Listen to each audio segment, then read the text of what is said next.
Hey guys! ఈరోజైతే పొద్దున్న అమ్మమ్మ వాళ్ళ ఇంటికెళ్తన్నాం. 5కంతా లేపేసింది మా మమ్మీ. ఇంక ఊర్లోకి ఎంటర్ అవ్వంగానే విలేజ్‌కొచ్చిన వైబ్స్ అన్నీ వచ్చినాయనమాట.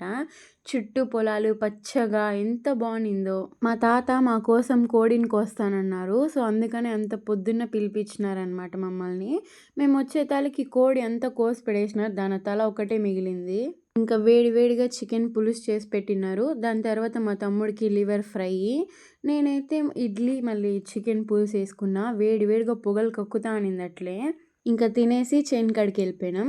ఇక్కడ చూస్తున్న చెట్లు ఆ చివరి నుంచి ఈ చివరి దాకా అన్నీ నేను నాటిందే. 5th క్లాస్‌లో మామిడి చెట్లు మొత్తం నేనే నాటినాను. మా తాత గుంత తీస్తే నేను పూడ్చి దాన్ని మట్టి కప్పేది. ఇట్లా చాలా మెమరీస్ అయితే ఉన్నాయి నాకిక్కడ. ఇంక ఇంటికెళ్ళంగానే మా అమ్మమ్మ వేడి వేడిగా వడలు, రాగి సంగటి, ఇంకా నాటుకోడి పులుసు అయితే చేసి పెట్టినింది. ఇంక అందరూ కలిసి కూర్చొని కబుర్లు చెప్పుకుంటా తినేసినాం. ఎంతైనా అమ్మమ్మ, తాతతో ఉండే హ్యాపీనెస్, ఆ సాటిస్ఫాక్షనే వేరుంటది.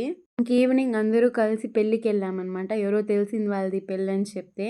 నేను, ఆ తాత కూర్చోన్నాం. అమ్మమ్మని, మమ్మీని గిఫ్ట్ ఇవ్వడానికి పంపించేసినాము. ఇంకా భోజనం చేయడానికైతే వెళ్ళిపోయాం. దాని తర్వాత ఐస్ క్రీమ్ కావాలి కదా! ఐస్ క్రీమ్ లేకపోతే ఎలా చెప్పండి? మా తాత ఐస్ క్రీమ్ తేవడానికైతే ఎళ్లారు నా కోసం.